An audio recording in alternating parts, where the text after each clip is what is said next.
Hello, everyone. We're back in session. We have 71 speakers more to go. We only completed 27 this morning, and that's from the sign-up list. And at some point, you know, we need to get to a place that we can do our business. So I'm going to ask members, unless you have a very pressing question, let's use this time to take testimony, please. I have 5 members at the table, so by our rules, I can start the meeting again. And to Madam Clerk, I think we bypassed Mr. Pa, but he's in the room, so I'd like to start with him first. Yes. The next speaker, Robert Pa.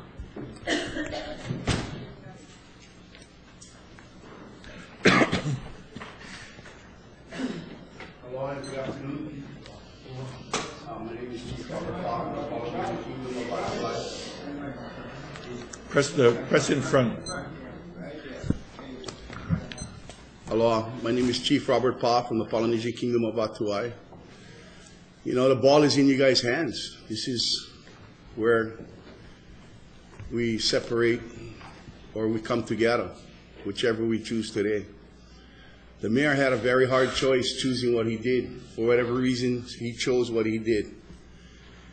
And the world is watching. They're watching this county council right now. Their eyes is on you guys. You know, they've seen what's going to happen here. And we have faith in you guys, you know. This is you guys' chance to prove to the people that you are here for the people. And it's about our children. It's about our upcoming that didn't even get a chance to breathe this fresh air that we breathe, or we once breathed before. But what we need to really look at is what's going to keep our children from being sick, what's going to bring health back to our nation, what's going to bring us to trust you people that we vote for out there. And this is your chance to prove to the people that you are listening to the people. There's a bigger road down the road. There's a bigger highway. And we can all join in with the county council and the county for this. And we'll back you guys up 100% from the kingdom and from the people's sake. That no matter what, we'll help out in any way we can. And I've always stick my neck up for everything that I believe in is right for our people. I come here because I get 10 children, 5 great-grandchildren, 2 more on the way. I want them to live the way we lived, the air that we had breathed. The problems we had go through, we need to squash them now so they don't have to live through these problems. And it's not a big problem. It's something simple. Let your heart lead you the right way, because that can never go wrong, is following your heart. Listen to our hearts. Grandpa always told us that, follow your heart. You can never go wrong. You know, and I used to doubt him before because how we was raised and how people was around us. Everything was being taken, you know, this and that.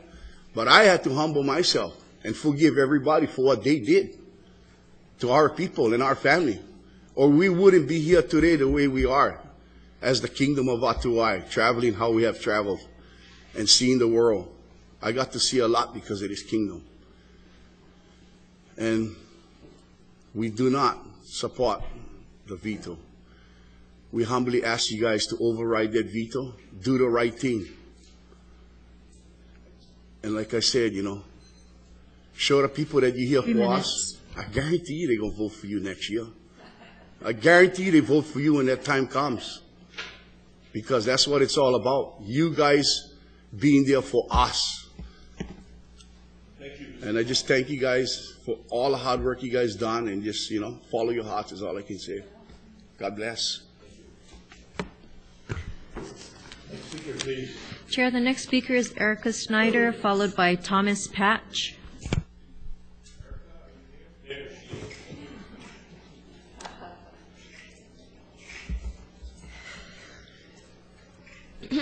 Aloha, everyone. I'm Erica Schneider. I'm over there frantically trying to rewrite my testimony after hearing what my son had to say, because it was very powerful and it was much more profound than what I was originally going to say. So I was thinking about what Journey said about the law of aloha that they've been learning about at their Hawaiian immersion school, Kanui Kapono in Anahola. They did point out to me, my daughter and my son, the principles of the Aloha Law, and that one of them is to sacrifice oneself or give of oneself to help a neighbor. We were sitting outside last night at 3 in the morning in the cold, trying to stay warm. And I was speaking with a native Hawaiian who can trace his genealogy back nearly 1,000 years. And he was talking about ha. He was talking about aloha with us. And I had to ask myself, as I was thinking last night, what sacrifice the supporters of this bill have given. You know, we've given our time, we've given our energy, we've given our money, we've spent nights sleeping on the ground outside to make sure that our voices would be heard when the chemical companies were bussing in paid workers in the middle of the night. It was very, very cold last night. The previous hearing, it was very, very cold and torrentially raining all night. Yet we sat or slept in line to support, to sacrifice our own health and energy to help our neighbors on the west side. That is a principle of aloha. I have experienced this bill uniting our island. I now have more close friends and community on the west side than I ever would have because of this bill. I have met mothers that I consider sisters now because of this bill. So I was very surprised to go outside a few minutes ago and see that someone had put yellow tape down the middle of the lawn to separate the blues and the reds. And so people were trying to talk over the yellow tape with each other, but they're not allowed to cross the yellow tape. So much of the division that has happened has been forced upon us through things that are happening beyond our control. So I ask, what sacrifice have these corporations done? Have they done any sacrifice to help their neighbors? No, they won't even sit in a chair overnight or lay on the ground and sleep to have their voice heard. They'd rather pay desperate homeless men to sit in the chair. $12 an hour for 16 hours was the offer they made these men. These men, they wanted to pay 4 or 5 of them, did the right thing. They either gave up their seats to us or they came in and told the truth to you. I ask you, please, to override the mayor's veto unanimously. Please pass the bill because it is the aloha thing to do, to protect one's neighbor, to help one's neighbor, and no mother should suffer the way the mothers I have spoken to have. Mahalo. Thank you. The Next speaker. The next speaker is Thomas Patch, followed by Lori Patch.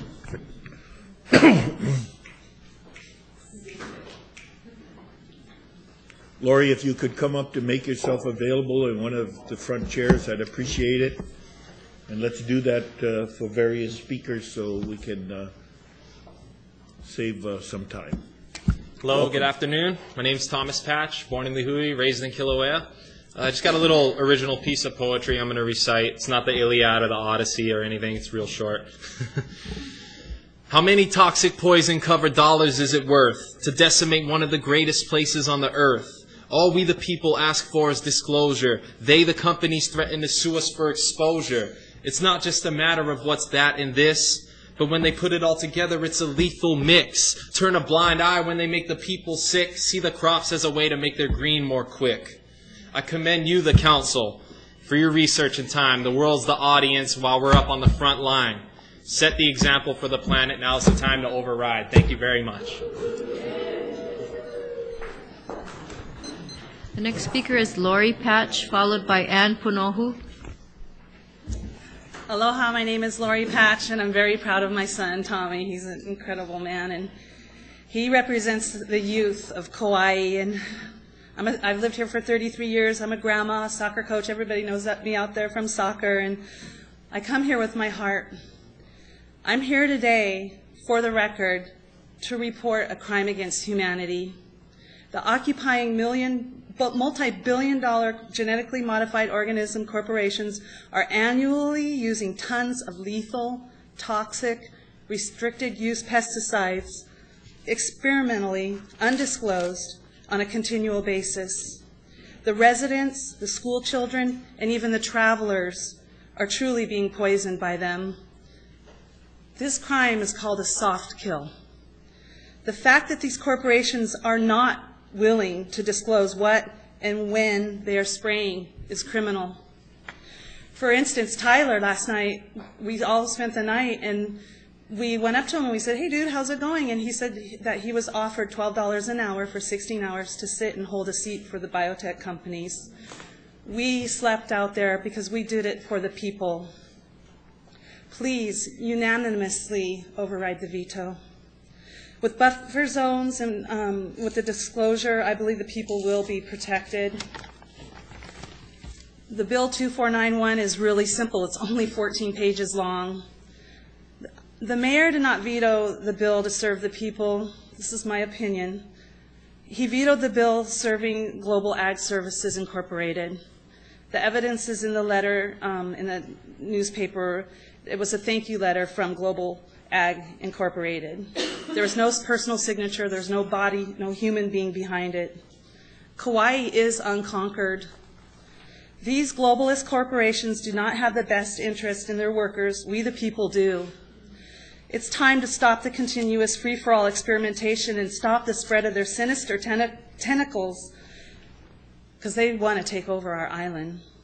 6 people now have the choice to choose the destiny of humanity on Kauai. It's in your hands. I know the mayor's veto was just following orders. Personally, I want all of your votes to override the veto to represent my position. But if your decision does not represent me, then please represent the families who are suffering. Represent them. I really, really, really, truly ask you to, this is just from our hearts. It's what an experience to spend the night out there for the people. It was just, I can't even explain. My legs hurt, my back hurts. I slept in a chair. But it was one of the most wonderful things to do, because you know what? People do that to go to concerts. People do that to get an Xbox at Walmart. We did that 3 minutes. to help the people. Please, I don't want to lose faith in the system. Be on the right side of history. Mahalo and thank you. Thank you. Next speaker. Stephanie is after Ann. Stephanie Krieger. Aloha, my name is Ann Panoho. I want you to override the mayor's veto of our bill. And why? It's very simple. The state themselves were the ones that gave the land to the GMO companies to start on our island in the first place. And they did not do their due diligence from the very beginning in looking at ways to regulate this industry that had potential hazards to the people from the very beginning. This is one of my main reasons for not looking at the state as the be-all end-all to this issue. We, the home rule and Kauai people, have the right to regulate for our health, public safety, and welfare. You cannot ask the very entity that brought the companies here to then regulate that company in a voluntary capacity. It does not work. Last night was my first night sleeping out. I was never so cold in my entire life. Oh my goodness. But I will tell you something.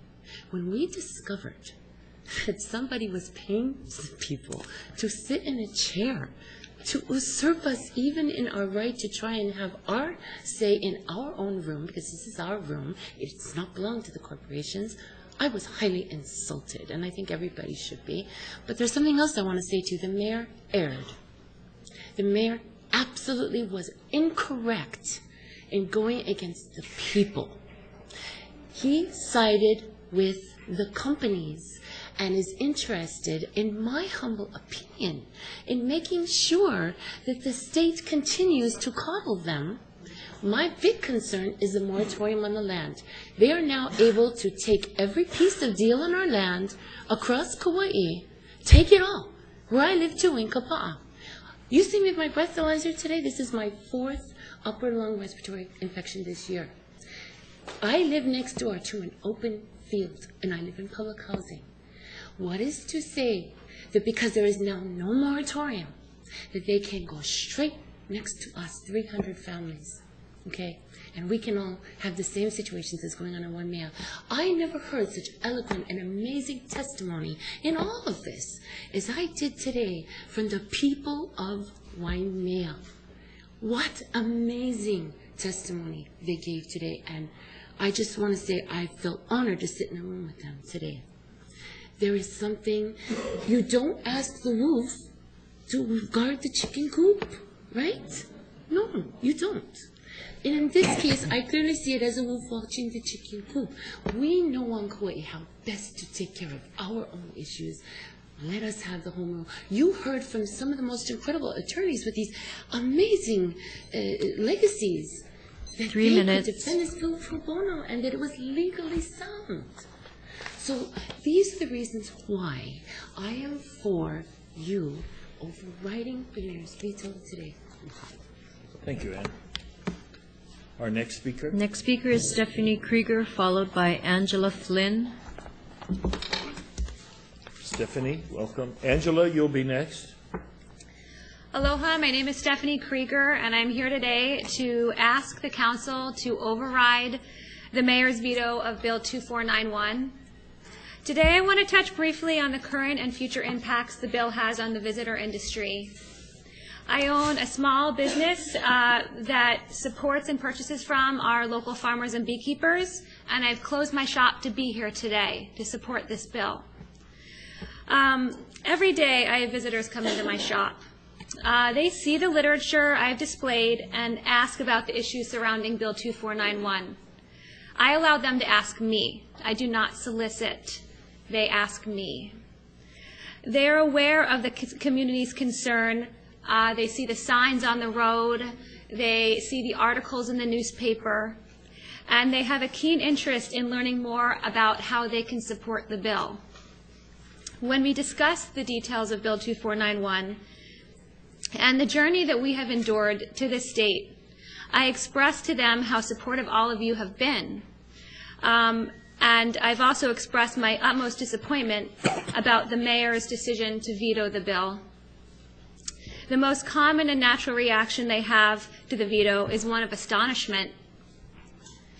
Needless to say, throughout our conversation, their image of Kauai begins to change. And inevitably they ask, what can I do to help? It is one of my favorite questions and want to answer with the plea to share their concerns with all of you. Maybe you've gotten some emails from them. I think some of them are on the lawn today. I provide them with a little flyer with a summary of the bill's current amendments, contact info for all of you for testimony, the mayor's office, links to the Garden Island letters to the editor, and links to various websites that continue to update and educate the community about this issue. With this information, they feel empowered to help. The visitors love this island. They come here year after year. They come here on their honeymoon with hopes to come and bring their children one day. Moving forward, I want you to consider how your vote will affect this huge demographic, how the image of Kauai as the Garden Island might slowly disappear in their minds. I'm looking today for a unanimous vote. I think we can do it. In the visitor industry is a pivotal keystone to our island economy. It's way more important than some of these corporate entities. You have created a bill that is defensible in court if our neighbors decide to sue us. And if Mayor Carvalho is a mayor for the people, where is he today? Thank you very much. Please override this veto. The next speaker is Angela Flynn, followed by Katie Johnson. Okay, Katie, could you also come up and sit closer to the stand? You're in there. You have the floor. Good morning. My name is Angela Flynn. I live in Kilauea area. Boy, so much I want to say in 3 minutes. Voluntary disclosure right off the bat. I mean, I don't know. I took a tour of the West Side just this last week. I saw BASF, I saw Dow, I saw Pioneer. I didn't see a sign for Syngenta. I saw a building that I believe is their headquarters. No sign at all. How would anyone, I mean, I'm just trying to say voluntary disclosure would probably indicate you want people to even know you're here. Other things I saw was when you drive to Pulahali, people are stopping to take pictures. The scenery is just incredible. There are areas there where the corn, genetically engineered corn, is growing within a few feet of the road on both sides of the road. I mean, you're really standing in the middle of a field there. And it's not right. I spoke to tourists, and they were shocked to find this out. They just, you know, I mean, who's going to come to Kauai if they find out that they're literally standing in the middle of fields that have restricted use pesticides applied on them at any time without any notice? No one is. And, you know, the last speaker talked about our tourism industry. It is. I mean, personally, if we have a choice between the tourism industry and the biotech industry, then I hope we choose the tourists, because they come here because they love this island, and most of them really treat it and cherish their time here. There was a speaker earlier today who seemed to think that this bill is prejudiced against corporations because it happens that the 5 companies that are the largest users of restricted use pesticides are all incorporated.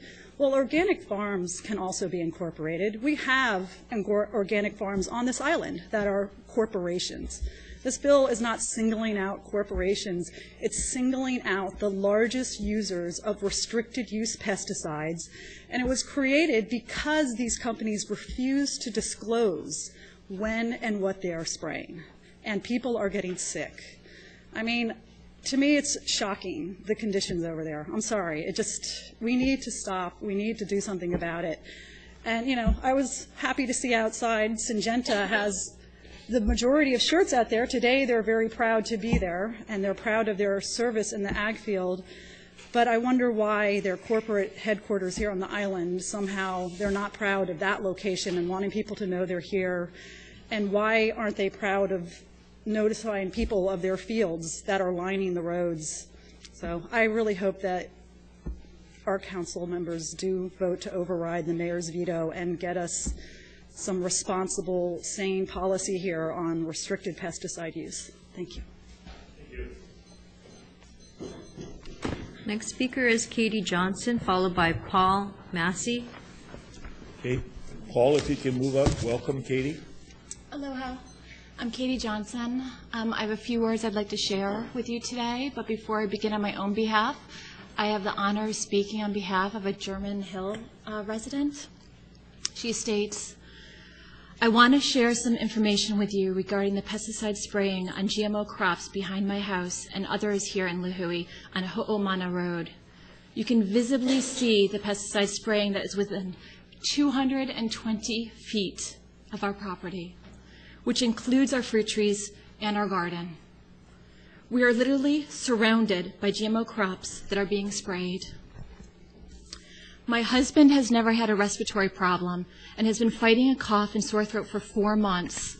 I have had an unexplained cough on and off for about 6 months. We raise chickens for eggs, and over the last 8 months have lost 3 suddenly with no explanation. And we have found several dead doves in our backyard. There is an awful-looking film and grime on our windows facing the GMO fields. In the meantime, they have sprayed again twice this week, 2 days in a row, without any notification behind my house. I paid close attention to the way I felt after the spraying, since I was home all day, and sure enough, both days I started coughing and my eyes started watering, and I developed a headache along with dizziness. She closes by saying, I am appalled and quite frankly scared. You know, after hearing the West Side voices this morning, perhaps this pales in comparison, right? She's talking about respiratory problems. They're talking about death and cancer. But what is her future? This isn't just a West Side problem. This is a Hawaii problem. You know, they are on the South Shore, they are in Lihue, and they will move forward. We know they will. But we stand together. You know, you voted 6-1. You know, I heard some concerns. One concern that I heard repeatedly was the need to represent your constituents, the need to stand with the West Side. The West Side came out today. They were here. They told their stories. You supported them once. We need the support. We need a unanimous vote to veto this. I have 30 seconds. I'd like to close with a quote. I sent it to you all.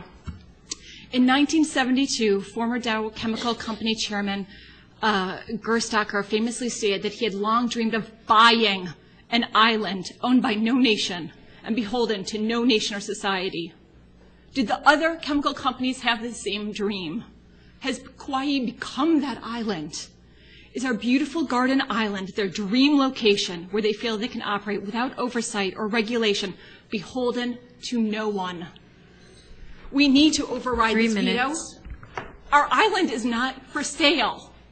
Our people are not for sale. Our health is not for sale. Our children are not for sale. Stand up. Do what's right. All of you. You believe in the democratic process. That's why you're in these seats. Do the right thing. Support Katie, the West Side. Your time was up, and we let thank you you for letting me read your finish. closing statement. That was it. Thank you. Thank you. Thank you very much. I have a real quick question. Go right ahead. Katie, I just, I know you read someone's testimony, but did. I'm very concerned about the dead chickens, the dead dogs. and Oh, the not dogs, doves. Doves, okay, I'm Doves. sorry. Could be a dog. I don't Either know if way, they have a dog. Either way, something died, and that's a concern. Yeah, yeah. And it sounded like it was on in a relatively, I'm hard of hearing on the left and Okay, deaf on I'm the right, sorry. so I'm sorry. Yeah. I can read It that sounded part like it again. was in a relatively short period of time. You know, unfortunately, I don't have all the data. Okay. This resident wasn't able to be here today. Yeah, So I don't know. What she says is over the last 8 months. So yes, relatively short time. Over the last 8 months, 3 dead chickens, several dead doves. Oh, doves. Yeah. Okay. And I guess the other question, and you probably can't answer it, but did she I'll try. report that to the Department of Health or the Department of the pesticide branch? Sorry, that's If such you could important find out, information. and if not, I will get back I to would you. highly encourage her to do that. Right. I can find out and get back to all of you. Okay. on Thank that. you. Thank you. The next speaker is Paul Massey, followed by Sharon Gunbranson. Go ahead, Paul, you have the floor. Aloha, council members. My name is Paul Massey, a resident of Anahola, and I am in support of overriding the mayor's veto of Bill 2491. In the bill's text, an excerpt of Hawaii's revised statutes reads, "Each county shall have the power to enact ordinances deemed necessary to protect health, life, and property." It has been unquestionably deemed necessary by the people of Kauai and by majority vote of the council to pass Bill 2491 in order to protect our health and life. Why are we here today? Because the council has the authority and kuleana to override a veto of the mayor's office when that veto compromises the protection of health and life and property of Kauai, its people, and natural resources. There could not be a more appropriate use of council's override power than in the case of Bill 2491. The release of the county attorney's opinion has only strengthened the case that the bill will withstand potential challenge in the courts, because its release has allowed it to be analyzed by legal experts with more experience and perspective than the county attorney's office, and these analyses have discredited the arguments made in the opinion. Any educated and aware person knows that humans are trashing the planet. Every incremental course correction that can be made at every level of representative government is crucial to the health and well-being of the present and future generations and of all life on Earth. On behalf of the multitude of Kauaians who value pono over profit and health over wealth, I respectfully ask you to unanimously override the mayor's veto of Bill 2491. Thank you. Thank you. The next speaker is Sharon Gunbranson, followed by Brandy Titus. Welcome, Sharon. Aloha Council. My name is Sharon Goodbranson. I've been a resident of Wailua for the past 16 years. and I'm here to support the override of the veto. It's the responsibility of the council. You're our direct connection in the democratic process to look out for us in the laws that we make. You don't represent the corporations.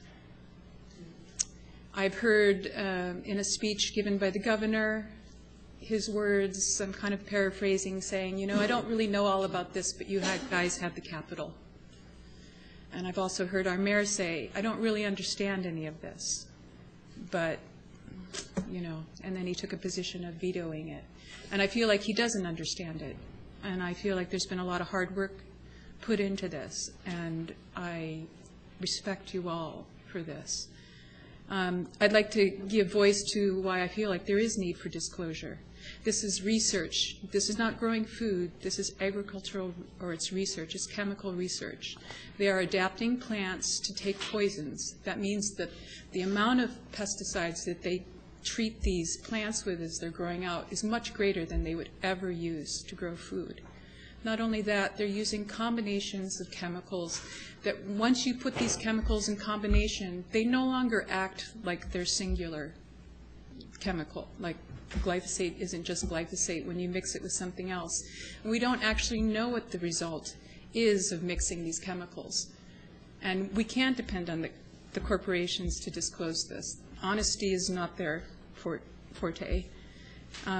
Part of why we need to disclose is so we can begin to study what the combined effects might be. We already know that there's been damage, that there's people who have died, and that our reefs are dying, and the land is being destroyed. And it is our responsibility to take care of it and take care of ourselves.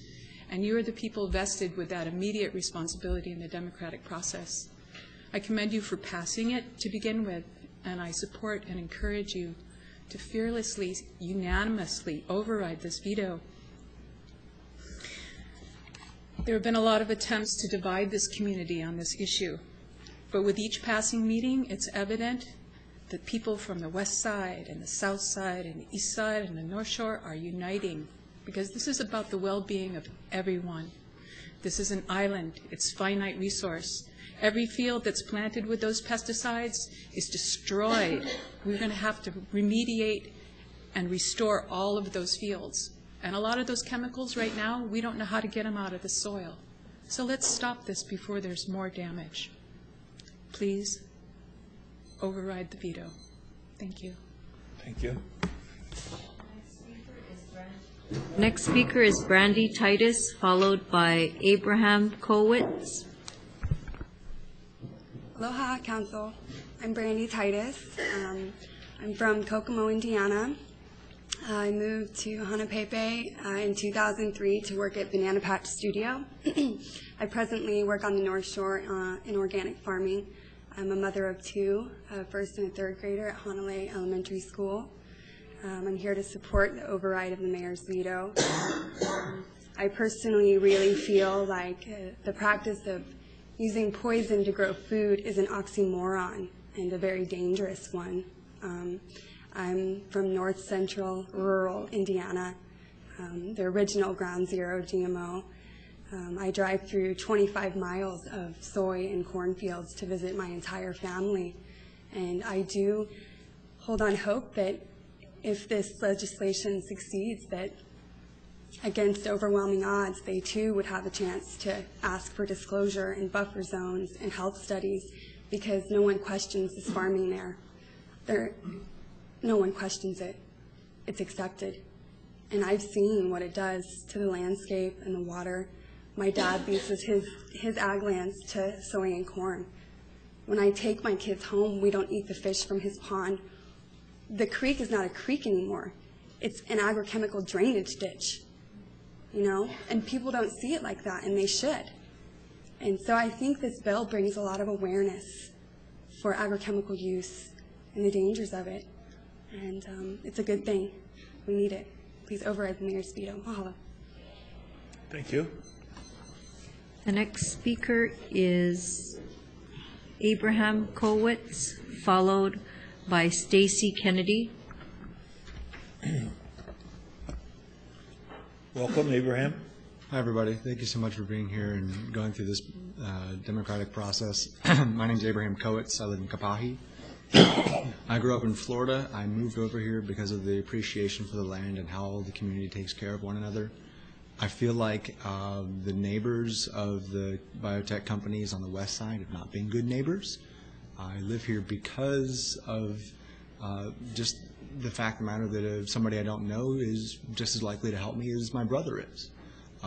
It doesn't seem like the best interest at hand with regard to the biotech company's neighbors is really being taken care of. We've done a very good job so far of having this bill, and it's been vetoed. The process here to override it, we're almost there. I really think a unanimous decision to override it will send a good message to the international community that is watching us right now.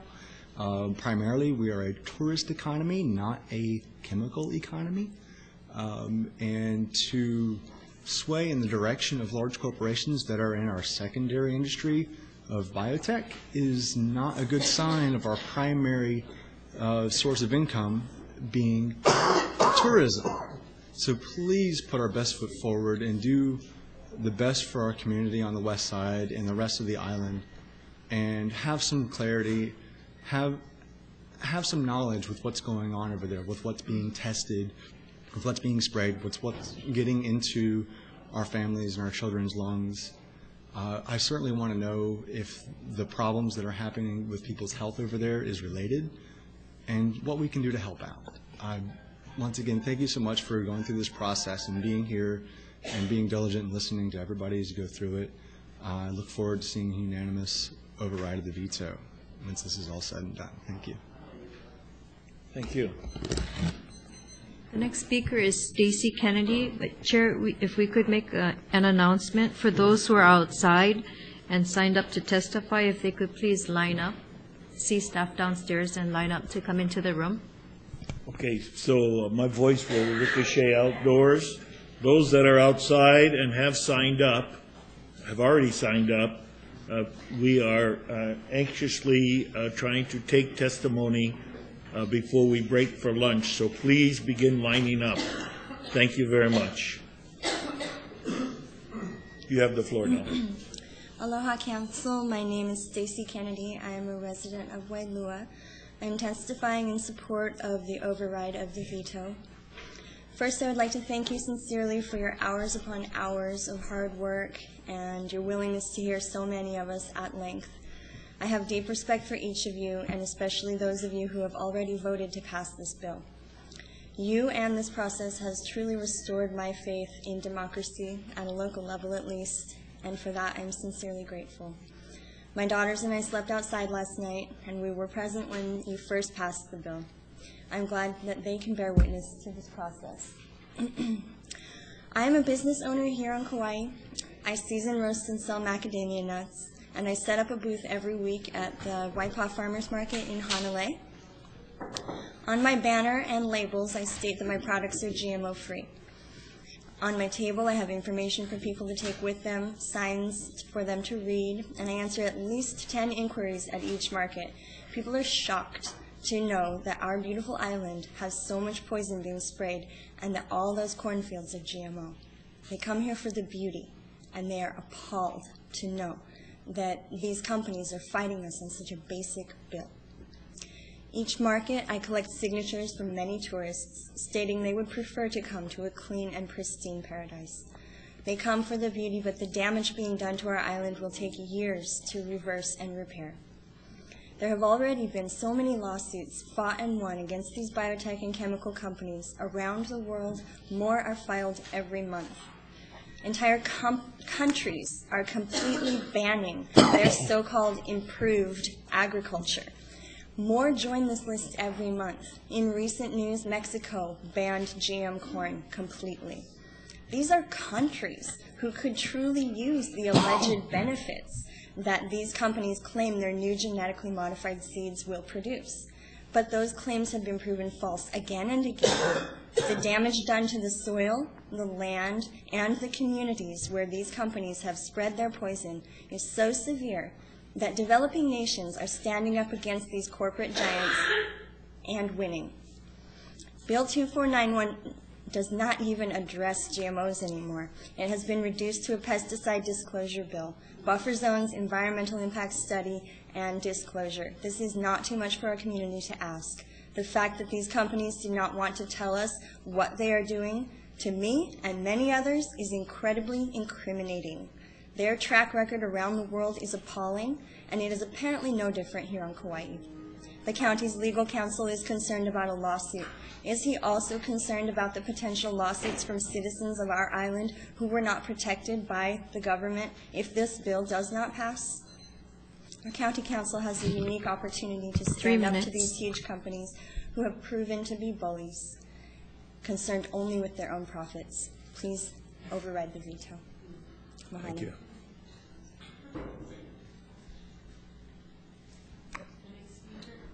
The next speaker is Leilani Kennedy, followed by Victoria Holloway. Aloha, my name is Leilani Kennedy.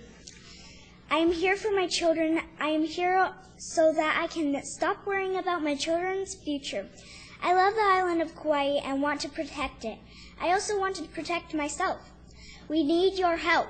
We also know that poisoning that they spray, we all know that the poison that they spray on our crops is not only poisoning bugs, it is poisoning our future and kids. I know food can be grown without poison. I hope that you can understand that. Please override the veto. Mahalo and aloha to the Aina. Thank you, young lady. The next speaker is Victoria Holloway, followed by Helen Lovell.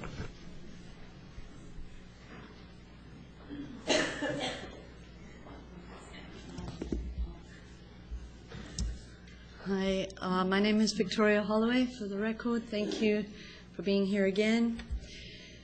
Thank everybody for being here again. My testimony keeps changing. When I tried to read the warning label of atrazine, I couldn't get through the first half page. And there are many pages. And I felt sickened and horrified. Yeah. I invite any of you who haven't yet read through that label to read it all the way through. And all the labels, the warning labels of all the other, over 30 I believe, restricted use pesticides being used in the experimental GMO cornfields. And then as if that weren't bad enough, consider the cocktails of these chemicals that are being used by the biotech industry, for which there are no warning labels because no studies have been done on these cocktails. One cannot even begin to imagine what these warning labels might say. It's absurd to me, beyond words, beyond any comprehension, that this is going on at all anywhere, and that it's even a question whether to override this bill or not. I strongly support overriding the bill. We eat to live and to be healthy. I mean, that is the purpose of food. It's to give us life. And to give us a healthy life so that we can enjoy our family and our community and our work while we're here on this earth. Pesticides are toxic, as Naomi pointed out, toxic, death, same thing, and are well documented to be prime contributors to disease. There's absolutely no sense.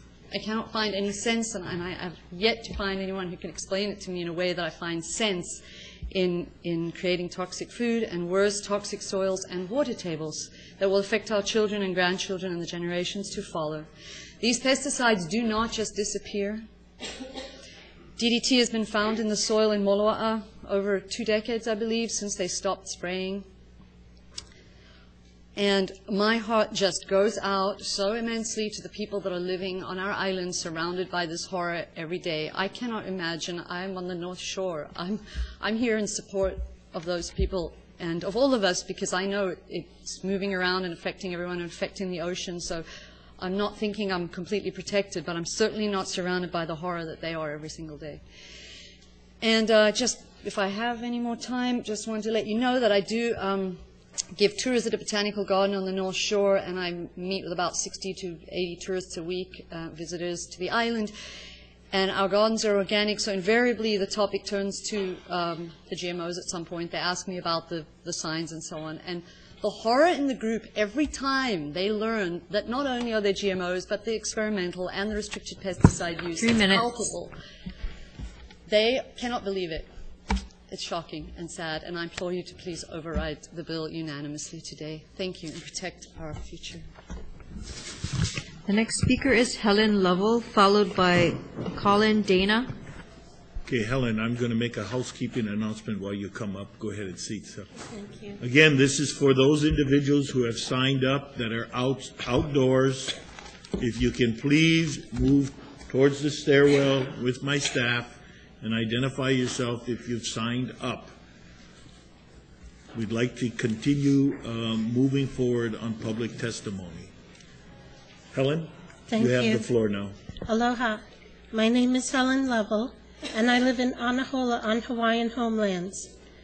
I ask that you please override this veto.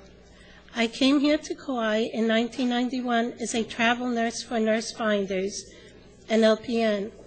I was in perfect health. I never smoked. I always lived a healthy lifestyle. It all changed for me when I moved to Keikaha.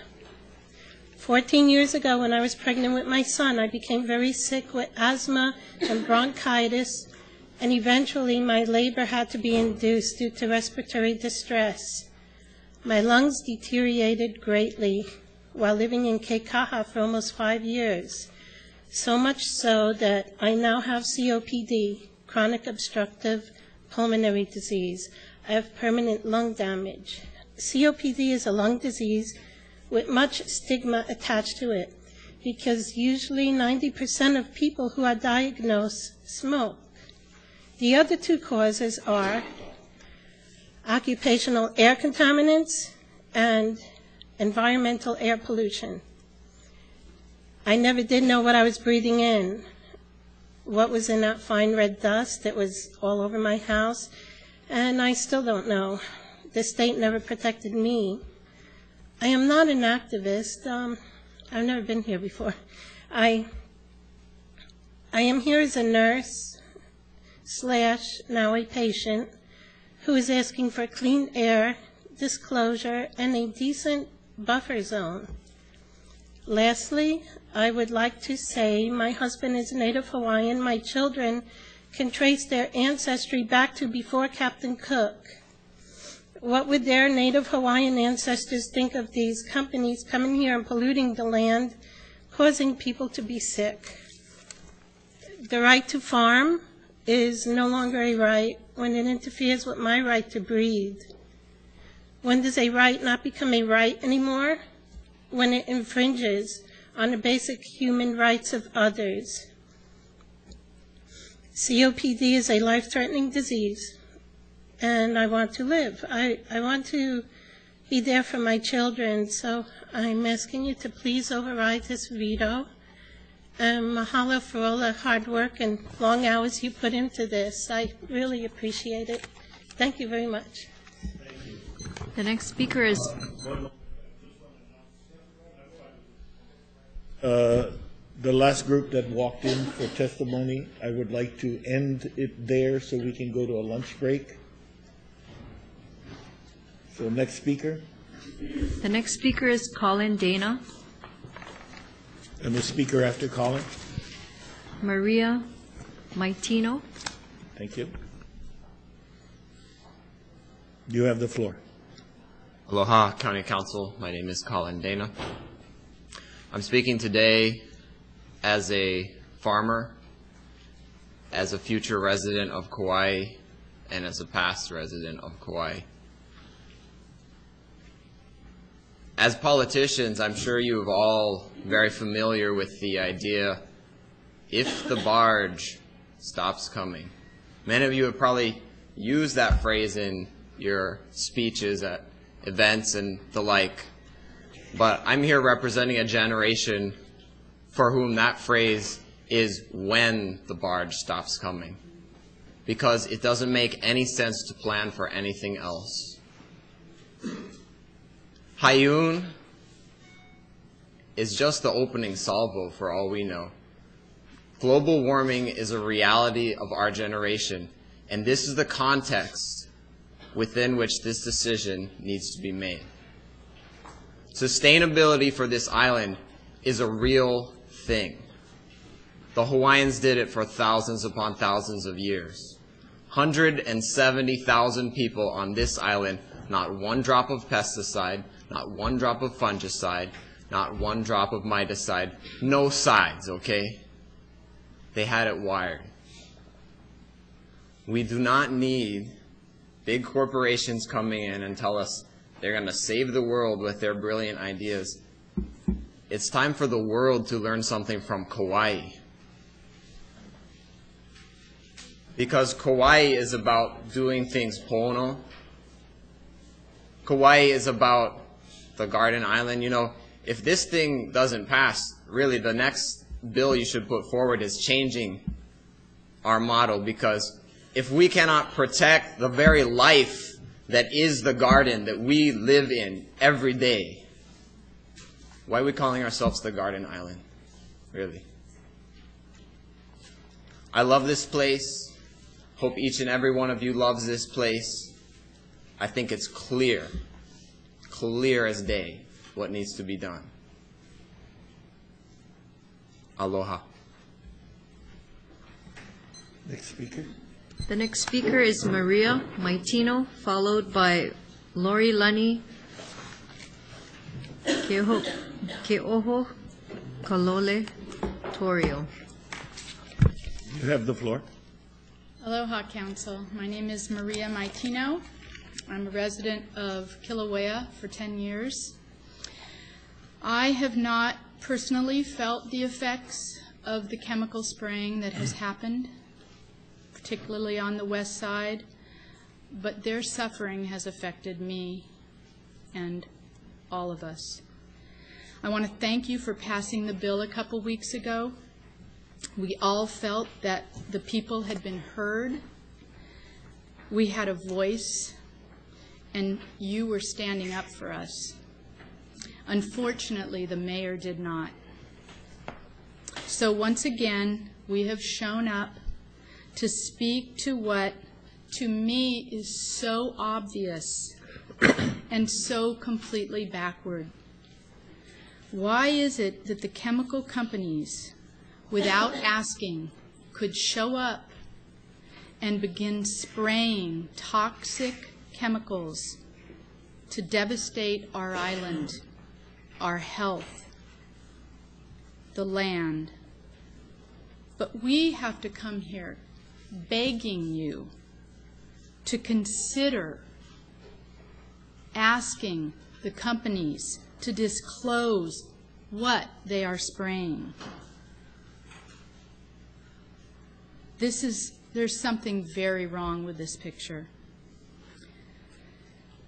The other point that was mentioned earlier by you, Gary, can we really believe the State Department of Ag when they send out a press release in the last few days that they have the intention to institute buffer zones and disclosure of what is being sprayed? Not for all of Hawaii, just for Kauai. Why not the whole state? And why just before this final vote today? There is no track record that we can trust the state in the past or now. I am trusting that you will see through this ploy, which is an action calculated to frustrate an opponent or gain an advantage indirectly or deviously, a maneuver. The state is not to be trusted to stand up for the keiki, the aina. We are counting on you, once again, to stand up for us. Please override the mayor's veto and pass the bill. Thank you. Thank you for your testimony. Next speaker. The next speaker is Lori Lani Ke'oho Kalole Torio, followed by Angela Hughes. Let's go to Angela Hughes.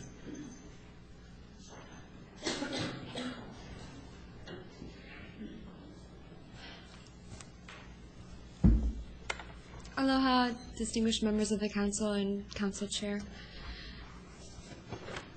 It's all been said. I believe everyone before me now is familiar with this concern. The bill measures are minuscule. Oh, sorry, Angela Hughes, for the record. The bill measures are minuscule compared to bans in place in many countries, including the outlaw of restricted use pesticides.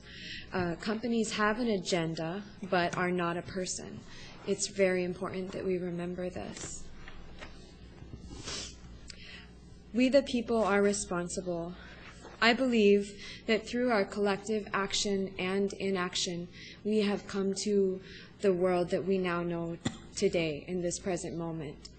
So it is not just through what we do, but what we don't do. And personally, I try to hold myself accountable in my actions and how I affect life around me. A work in progress, of course. As human beings, we have significant intellectual capacity and the power of affecting all life. It is my personal belief that with this capability and freedom comes responsibility. Our freedoms end where another's nose begins. I encourage all of us to reflect on how our actions and inactions affect our habitat and lives. I encourage all of us present to connect to the life within us and the truth within us when making decisions of this importance. Thank you for your time. Thank you, Angela. The next speaker is Saisha Whitlock, followed by Eleni Cameron. Whitlock.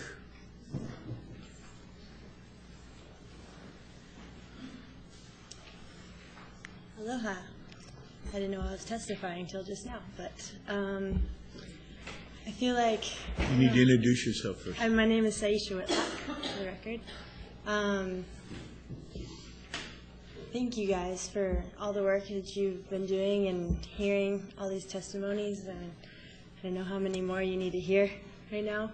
It's like someone said, it's clear as day what needs to happen for the land and for the people and for the kids. And yeah, I just really hope that this veto gets overridden unanimously. And yeah, thank you all for what you're doing here, and much aloha. Thank you for your testimony. Next speaker is Eleni Cameron, followed by Blake Drolson.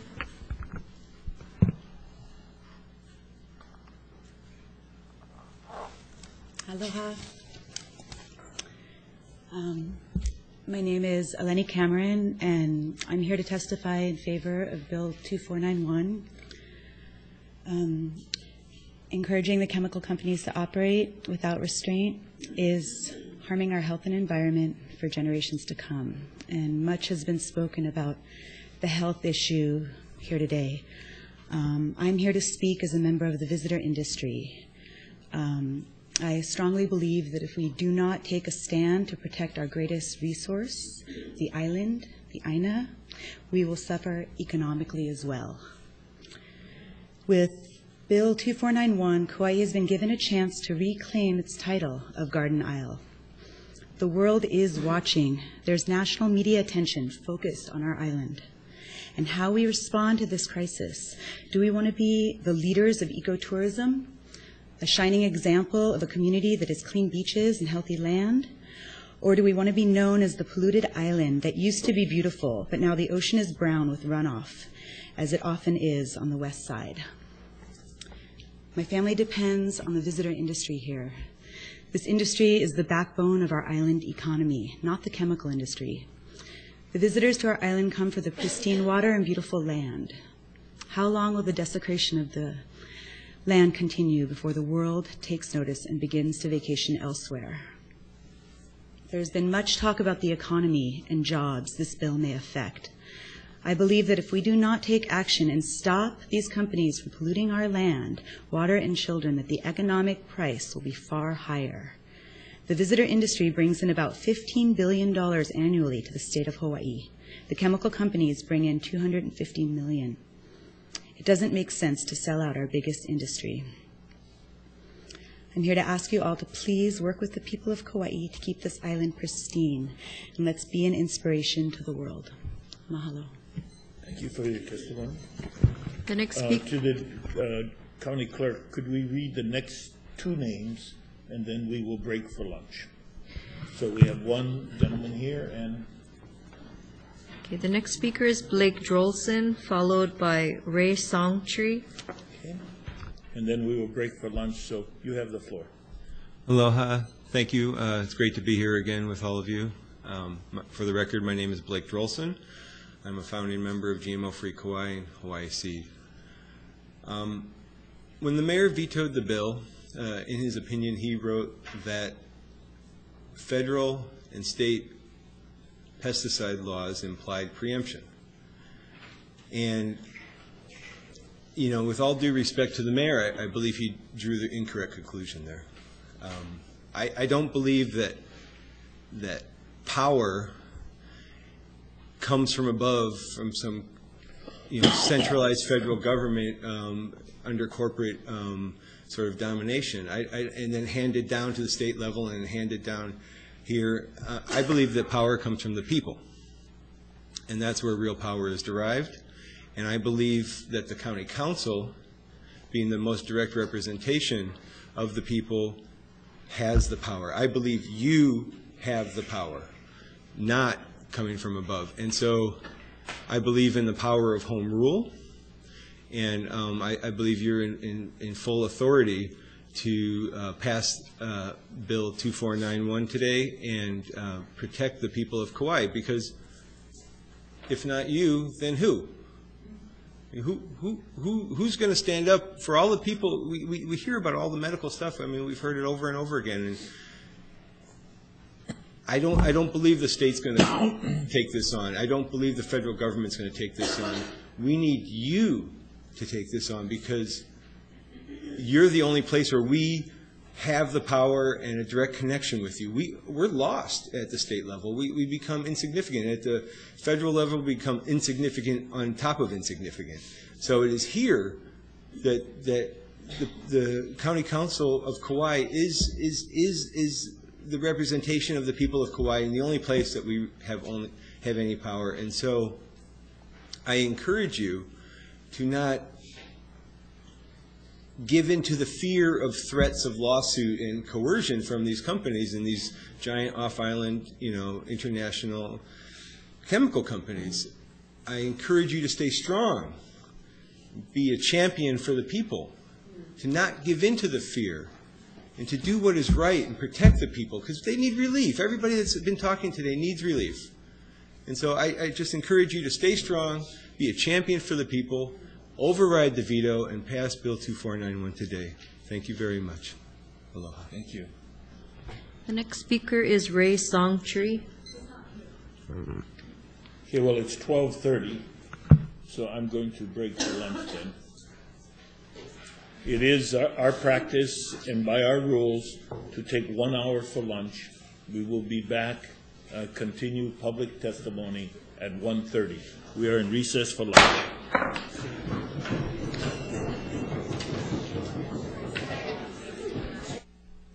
Intent was a single item today, so I had made during the course of the meeting 5 announcements about sign-up while we attempted to review an opinion from OIP. And the Office of Information Practices has indicated to me that although it was a single item on the agenda, I may, and this is referencing their opinion from May 28, 2002, the council may modify our current rules to the time allocated to speak, but we are not allowed to end as long as the activities going on and the meeting hasn't been called back to order. So I'll be doing a procedural piece that asks the members to consider having people sign up still for testimony, but I need 5 votes to, in fact, limit it, contrary to our rules, to 1 minute. So 1 minute, we have the authority to do that, but that procedurally has to be agreed on by all council members. So I think we're at a count of 182 speakers that did sign up, but I can't close the list according to this ruling. This ruling wasn't directed at us. This ruling was directed at the city and county of Honolulu as a procedural interpretation by OIP. So when we do start the meeting in a few minutes, I will be doing that motion before we take additional testimony. Okay?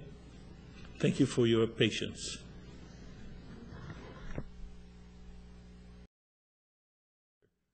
We have to leave the list open for testimony. But the issue as it was presented to the city and county of Honolulu does allow the council to change its rules for the day, that any new speakers could be limited, and we could limit it to 1 minute.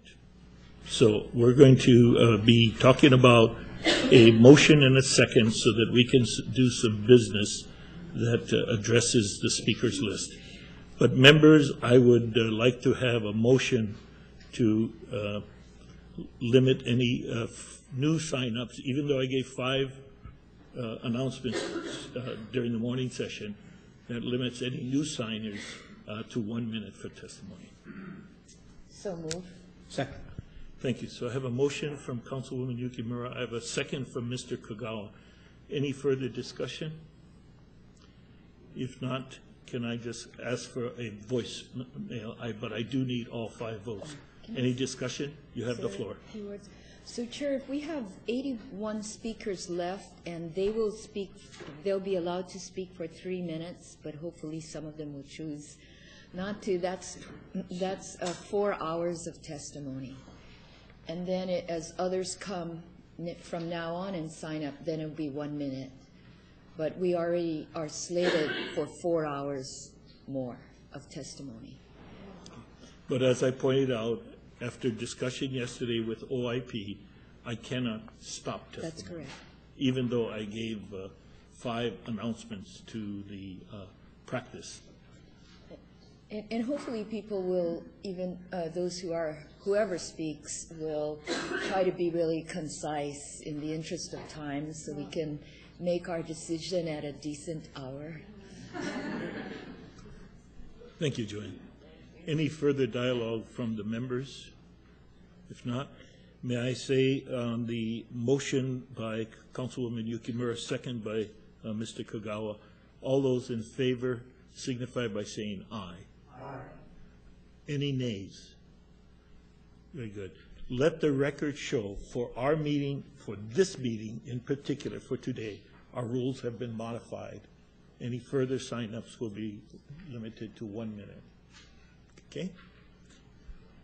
Okay, on that note, we're going to go back to public testimony. So go ahead, Jade, read the next speakers. The next speaker is Mark Kennett, followed by Roberta Puakea. Good afternoon. I'll make time. We'll make this brief. My name is Mark. Hit the front of it until the blue light comes on. There you go. How's that? Good. Okay, my name is Mark Kennett from Kauai County, Kauai. We'll make this very brief. I would like to see you guys to sustain the veto from the mayor, the honorable mayor. I think he's made a very wise decision in looking at all parts and aspects of this. To the members that will be voting today, we are a huge voting bloc also. I'd like you to keep that in mind, and we do have your back if you so choose to stand up and be strong and not be intimidated. We will be behind you. Thank you very much. Thank you very much.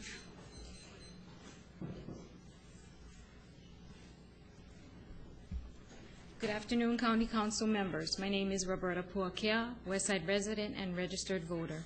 I am here to support the mayor and the veto of Bill 2491. We have to wonder if this bill has made a positive impact on our community, or if it has shed a cloud that is bigger than Hurricane Iniki. It has produced a whirlwind effect that is just going in a giant circle. Although some feel that it's the seed companies, it is not. It is people. The mayor took a stand against what some thought would be a sure win, but turned out to be not what they wanted, so here we are full circle. It would be nice if we would just let the mayor do his job as he stated and work with the state. Let's work as one, live aloha and move forward. Work to bring love, aloha, respect, integrity back to the island. Keep the veto as it stands. Do the right thing. Thank you. Thank you. Next speaker? Next speaker is Brian Watson, followed by Rich Hopner.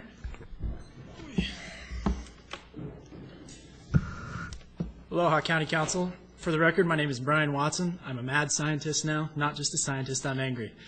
I'm here to support the mayor's veto, and I have problems. I have problems with 2491 because it blatantly discriminates against 4 companies in a sea of folks who use pesticides on this island. It discriminates against the people who work for the companies who will be fined and imprisoned for spraying glyphosate when a janitor at a school can easily go to his supply closet and pull out a bottle of glyphosate and spray it on the sidewalks. Doesn't make sense to me.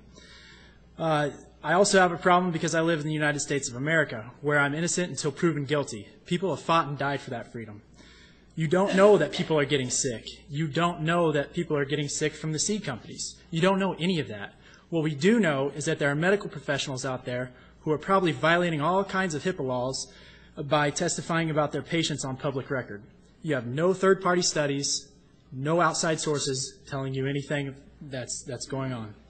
I have a problem with the idea that these same folks who want to commit these unethical acts are the same folks who say the seed company shouldn't have a seat at the table when talking about a joint fact-finding study that needs to be objective and have scientific integrity. This bill is flawed. I don't want to see Mauna Kea go gray over this. I don't want to see our tax money wasted in a court battle over this. We don't have the resources. We should have taken the mayor's recommendation for the deferral to work on the bill more, but now it's too late. We have to throw it out. It's too late because you were influenced to rush this bill forward and it flopped on the spot. Also, I'd like to point out that a lot of you have the joint fact-finding resolution hanging over your head, thinking that you have to pass this bill to get that to get a study. To think you need disclosure to do a scientific study is just wrong. To tell people that is just wrong. As a scientist, I would salivate over a blind study. That's the basis of every objective, unarguable study out there. Mr. Hooser has already had a list of RUPs. Do the study, move forward. It's like a deck of cards, face down, and you want to find the ace of spades. Anyone can pick that ace of spades if the back of the cards are marked with black. What you need is a deck of cards that are all the same, and then you need to ask the correct questions. Is there a problem? Which card is the problem? So to sum it up, I mean, to run around with the answers to your study, seeking those answers is an investigation, something that Mel hit on when talking about the resolution. It's not a study. So, with that, lastly, God rarely gives us second chances. So, this is the second time around. It's in your lap. It's time to make the right choice. Thank you. Thank you for your testimony. The next speaker is Rich Hopner, followed by Saul Khan. Aloha, council members. I'm Chairman Perfaro. Rich. Wow, you've heard it all today. You've heard the same testimony I've heard. I've testified, given testimony numerous times on this bill. And as you know, I was against this bill as it was written. If I would have had an amendment, I would have written an amendment to stop all spraying immediately upon passage of the bill, because the spraying is what's causing the problem. And if you don't think there's a problem, then you should vote against vote for the veto. But it's not going to end here. We're not going away. We're going to continue our efforts. And next year, there may be some of you that won't be on this council. We may have a different mayor. And we're going to get something through to protect our Aina, to protect our water, and protect our air, and protect our people on this island. I'll guarantee you we're going to do that. So it doesn't really matter how you vote, because we're not going away. we're going to be here and we're going to keep fighting for what we want. Thank you. Thank you, Rich. The next speaker is Saul Khan, followed by Carol Dudney.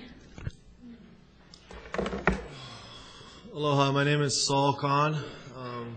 Aloha, all council members, thank you very much. I'm not going to take a long time. I never do. You guys hear everything. Basically, to me, to spray pesticides on crops experimentally on a small island is absurd. And it's also just the easy way out. There's a lot of organic farmers that do it without pesticides, and especially with the amount and frequency of pesticide use, and they grow beautiful crops just fine. So we don't need to do it. With the legalities of the bill, go ahead, fight it, go for it. What a chance, what an opportunity to really stand up and say, let's test this thing. You guys made it. You guys voted on this. You guys passed it. The mayor vetoed it. He didn't do as much research as you guys did. Don't be scared. Fight this thing. I mean, this is a great opportunity to stand up in front of the world. My friend just got back from Hungary and Croatia. Half of the people that he talked to asked him about Bill 2491. Half of the people. And they said, why is it taking so long? It's all over the news over there. He was blown away. He came back and told me this, and he was so excited and proud to tell me that. And I was excited and proud to receive it. So you guys pass the bill. Do the right thing. Look in your hearts. You know, here's the local boys. Look for the local. Look out for the local kids, please. Thank you. Thank you, Saul. The next speaker is Carol Dudney, followed by William Walker. Carol, you need to start by introducing yourself. So. Hello, I'm Betty Carol Dudney, and I talked here once before, and I don't have, my voice is not very good today, so I'm not going to say very much, but I'm just here to ask you to override this veto. You've done a great job, and we need it, and the people need it. The world needs it. It's a difference between people's health, people's rights, the land's health, or the profits of a few. It's not a complicated thing. Mahalo. Thank you, Carol. The next speaker is William Walker, followed by Antonio Pope.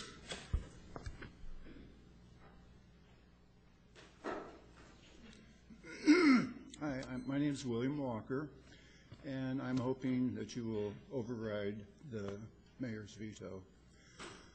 I moved to the west side of Port Allen about 10 years ago, and I used to ride my bicycle up into the Waimea Canyon. I had a little garden up there, and I'd take the bus to Waimea and then pedal on up the canyon and then pedal back down. But on Sunday, we didn't have a Sunday bus back then, so on Sunday I would have to pedal from Elieli to Waimea. What I'm getting at, I was in fairly decent shape back then, but in that 10 years, my breathing has gone steadily downhill to the point now where I'm on supplemental oxygen. And the lung doctors, all they can do is say, well, you've got COPD, which means pretty much you've got something wrong with your lungs. Nobody knows why or how or what, I can't really point no fingers. But I'd like to point out a couple other things. I had an acerola cherry tree that I had to cut down last winter. I used to get bumper crops of cherries off that, but over the past 3 or 4 years, it was fewer and fewer and fewer cherries, and I finally figured out what it was. The honeybees were not coming around anymore. There was no more honeybees. This is in Port Allen. Tomatoes. I used to grow bumper crops of tomatoes in my backyard. People they'd hate to see me coming because they'd know I was going to give them a whole bunch of tomatoes. My tomatoes runneth over. Well, nobody in my neighborhood can grow tomatoes now. There's some kind of blight that has developed. It gets on these tomatoes, and the leaves turn brown, and then they fall off, and you cannot grow a tomato plant. And I'd like to kind of sum things up by asking you to remember a few years back a thing called cigarettes and lung cancer. Remember how there was no correlation between smoking and lung cancer. Well, that's what they're doing now, is they're trying to use cigarette science to keep on going with this GMO thing, and this GMO thing is not going to work. It just won't work. It's against nature. That's all I got to say. Thank you for your testimony. The next speaker is Antonio Pope, followed by Susan Tai Kaneko. Aloha, Council. My name is Antonio Pope, born and raised Kokee. And rest of my 36 years, Waimea, currently living in Kamakani. 3 kids reside with me in Kamakani, surrounded by GMO fields, healthy, no blood nose, almost 17 fingers, toes. All my kids is healthy, looking good. I work for the corn company, Dow Agri-Sciences. And I support the mayor's veto, and I think that you guys should follow suit, because from the get-go, this bill was discriminatory and unjust in any religion, any country you go to. You don't pick out one section of business or population and tell them that they cannot do what they've been doing their entire lives, and then tell the rest of the county, hey, you guys do whatever you guys want. Spray all the pesticides you guys want. You guys don't have to be accountable for nothing. But these guys over here, okay, that's where I come from as far as the bill. The county, as far as RUPs, the county of Kauai uses more RUPs than the corn companies put together. It's called chlorine. They use it safely. They use it responsibly with professionals. Treats the drinking water every day. If we are so bad to say that we are irresponsible, you would know it, because there would be some evidence. You guys are looking for evidence, there's no evidence. We use it responsibly just like you guys use chlorine responsibly. We use the chemicals responsibly with professionals. And sorry, a little bit shaky because I didn't write anything down, kind of throw one out there. But, you know, you guys got to think about everybody talking about this canoe, but they only like shoot the person in the front of the canoe. Nobody like talk about the guy in the back of the canoe. You guys want to talk canoe? Talk the whole canoe. It's not just pick out one passenger in this canoe. Okay? Thank you. I do want to share something with you that through the county's CIP program, capital improvement program, we are in the process of converting our chlorine plants, our wastewater treatment plants and so forth, to a ultraviolet ray system. I just want to let you know that it's going to take us a number of years, but we have identified that in our CIP plan. And I just wanted to share that with you so you know what we're doing on that part. Thank you for your testimony.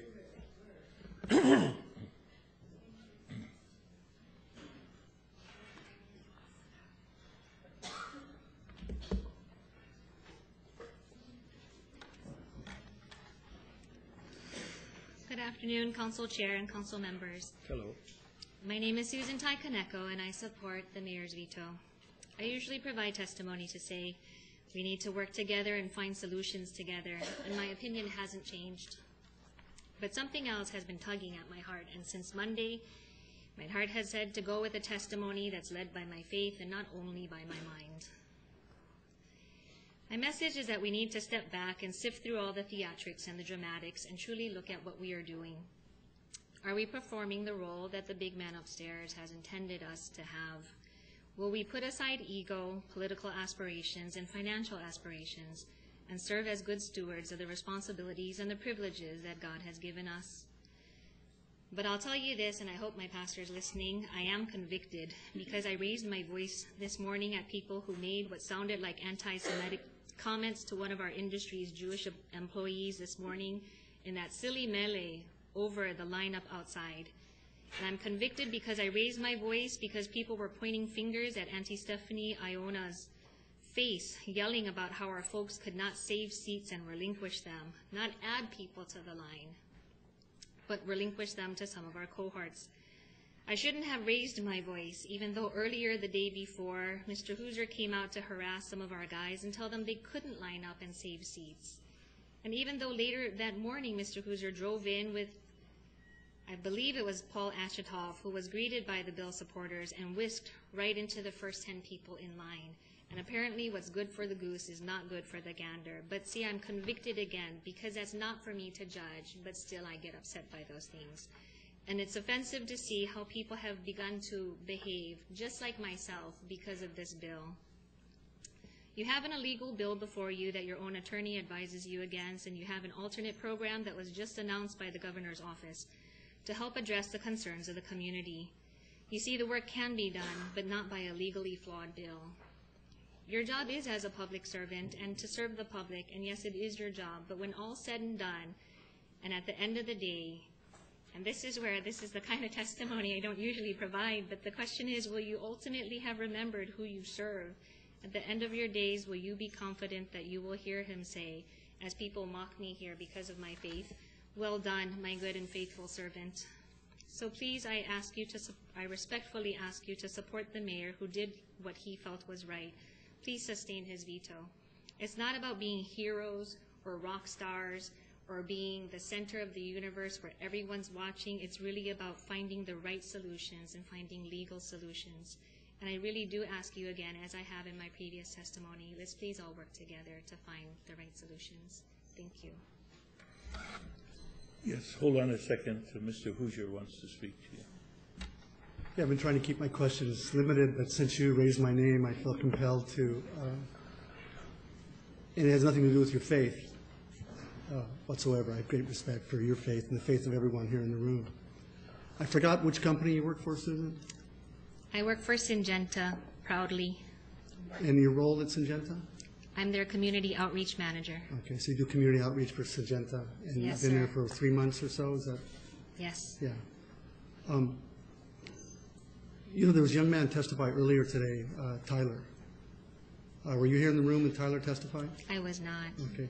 Tyler was sitting downstairs with 3 other individuals who one could describe as down and out, or people who were not employed by the company or by anyone. And I went down to talk to Tyler. And I said hello to the other people there. I've known Tyler for many years. And Tyler said he was hired to hold seats for, I guess, you folks. Did you folks hire these people to hold seats for you? Mr. Hoosier, Syngenta has not paid anyone to do that. Okay. Do you know who did? I don't. Yeah. And this is... Please be quiet in the audience. And this is what I just really have to address. If No, wait, let me ask a question here for a second. Okay. Now, you accuse me of harassing the workers down there. because I heard directly from them. Okay, and I'm telling you, ask Tyler, ask someone other than, I'm not sure who you asked. I walked down there and I said hello to a few people, and I harassed nobody, okay? I talked to my friend, my son's friend Tyler, who testified here today, okay? And so the question is, did the chemical companies hire these individuals off the street to hold space for them?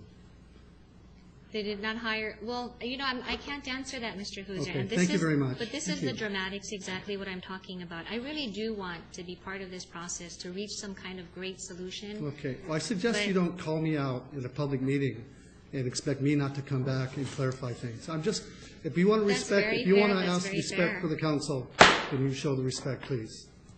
Thank you. Thank you, Please, Chair. please. Susan, thank you for your testimony. And I just also want to say, respect starts with everybody listening, very careful. I heard what you had to say, and yet there's times, even I deal with the mayor, we have a relationship that means there's times we agree to disagree. But Sure. let's the record note that your testimony was accepted by us in the spirit it was given. Thank you. Okay? Mr. Bynum. Hi, Susan. Hi, Mr. Bynum. Yesterday we had a meeting, and when we ended the meeting, I heard there were people outside lining up for today's meeting. I went downstairs and I introduced myself to everybody who was in that line. Thank you. The first 4 men are men that I know because they're frequently here on the front lawn of the county council. And I greeted them and spoke to them. I was present when Mr. Hooser discussed, this thing you alleged, and I didn't witness anything inappropriate. I know those 4 men to be homeless men that are frequently on our county lawn because I engage them. This is my home. I'm here every day. So I just wanted you to be aware of that. I've listened to your testimony very carefully because we've known each other for a while and you've done such wonderful work in our community. But I ask you to review your testimonies early in this process when we were not, under our rules, allowed to respond. You asked a lot of open-ended questions. I ask you, as a friend, to review that testimony and you tell me if it's in the spirit, in retrospect, of what you're saying here today, of the kind of spirit we need. And so, this is a difficult situation, but I was present when these things happened. I don't know why those men were there or who paid them or any of that, right? But I know that there was no harassment occurring. There was 2 council members engaging members of the public who are on both sides of this issue with respect and aloha. That's what we do, and that's what happened there. And I want to give witness to that. Thank you. May I please respond to that? And I will be very respectful. Sure. Yes, please. That is my decision, not yours. That's the chair's call. Please be brief. Please be brief, but you may respond. Mr. Bynum, Councilmember Bynum, thank you for saying that, and I do believe we are friends. The 4 homeless people that you refer to, I have no idea who those are, and so I won't be able to reflect on that for you. But I will go back indeed and look at my testimony. I have actually looked at all of my testimony leading up to today, which is why my testimony has been of such a different nature. Off the top of my head, I have to say I do stand by it, but with all due respect to you, I will review it. And I'd love to be able to sit down with you and talk to you about what you might have found Susan, disagreeable. In today's testimony, you stated that Councilmember Hooser harassed people in front of this building. So enough said. And I guess that's a difference of perspective, but I respect what you have to say. But it is a difference of perspective. You stated it as a fact. Okay. Enough said. Susan, thank you for your testimony. Thank you, Chair. The next speaker is Judah Freed, followed by Rob Michaelson.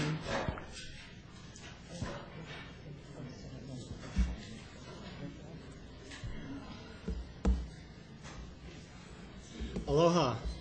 Change the energy here a bit. My name is Judah Freed. I'm a resident of Kapa'a. I am the author of the book, The Dawn of Global Sense. Vandana Shiva wrote the foreword, which gives you a frame of where my orientation is and why I am supporting the idea of overriding the mayor's, in my opinion, misguided veto. My views are shaped by 35 years of experience as a public policy journalist and 3 decades teaching rhetoric and propaganda, mostly on the college level. I have seen the GMO agricultural companies use almost every propaganda trick to defeat 2491. An example would be the use of logical fallacies. For example, saying that voluntary disclosure will work when, on the record, as far as I know, it never has. That's like the example of insanity that we're often hearing about, doing the same thing over and over again and expecting different results. Another example is the straw man argument, claiming that the bill as passed will cost jobs, especially in the agricultural industry. There's nothing in the bill that will cause any job losses for the GMO farm workers. In fact, the bill may actually create jobs for the disclosure requirements and for the mandated study of the pesticide's impact. These are not necessarily jobs with the GMO companies, but jobs across the island. I think the real economic risk that this council needs to consider is the threat of a national and international visitor boycott of the island of Kauai if this council does not override this veto today. I talked to somebody during the summer hearing that was held at the Veterans Center who had been consulted by one of the mainland volunteer organizations, and they asked her to review the literature that they had been preparing to support a Boycott Kauai campaign. She actually told me she had seen the literature. I have that on recording if you need it. So if that were to actually happen, I think the result would be, rather than us talking about the possible loss of 1,000 agricultural jobs, which I don't think are truly at risk, we'd be talking about the loss of tens of thousands of very real jobs on the island in the visitor industry. And I think that needs to be very much in your mind. I think in the worst case scenario, we could be looking at an impact like Iniki financially. So already national and international media attention is causing visitors to cancel their reservations at the resorts, call the resorts, verify this, don't take my word for it. But with Kauai being seen as ground zero in the struggle for controlling pesticides, I think it's important to realize the whole world is watching this island and what you do today. There's a consortium, I just got an email yesterday, there's a media consortium that is going to be sending reporters to the island to cover what we're doing, whether you guys pass this 3 or not. minutes. So be aware of it. So I think my time's almost up. So Your time is up, so just summarize. Summarize. I really support you guys in unanimously overriding the veto. Mr. Gagawa, I encourage you to stand up and continue earning the good reputation that you gained by your vote the last time. And Mr. Raposo, this is a bandwagon I'd really love to see you on. So thank you, Council. I appreciate your being here and doing your due diligence. Thank you. Thank you. And I want to say about your testimony. Yes, sir. I have the resources to follow the reservation cancellations I'm from sure you about do. 5 major hotels here that I opened.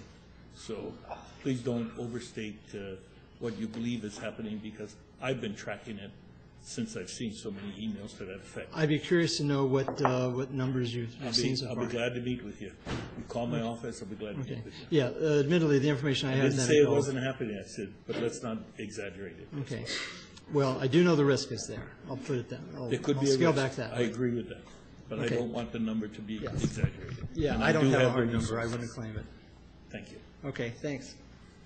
The next speaker is Rob Michael's son, followed by Isabel Storch.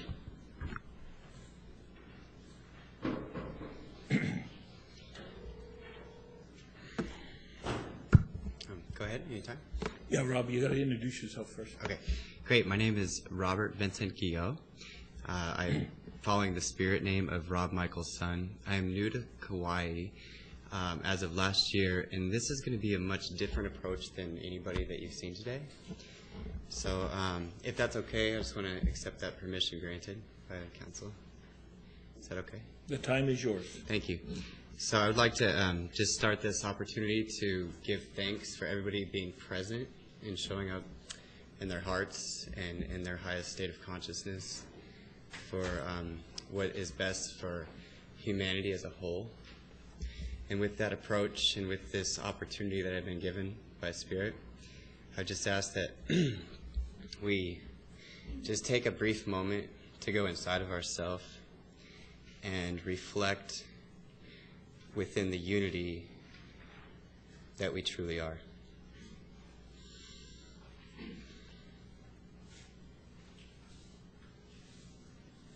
Without any blame or shame or guilt or judgment from any corporation or company or any of these things, I just want to breathe with you all.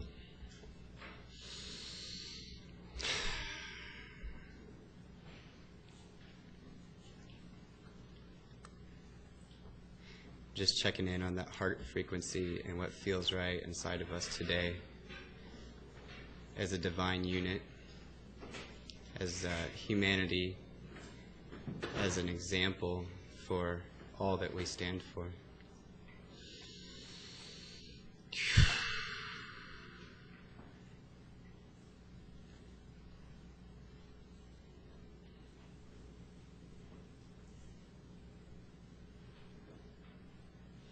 an opportunity to reflect crystal clear consciousness without any judgment upon anybody or any place or anything.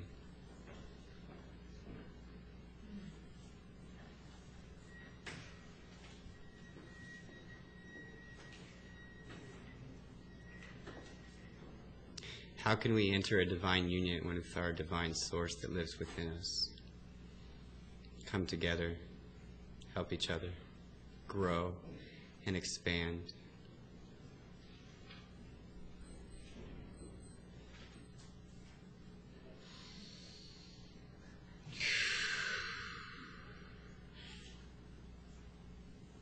How can we breathe with each other and gain our true aloha spirit back to where we came from?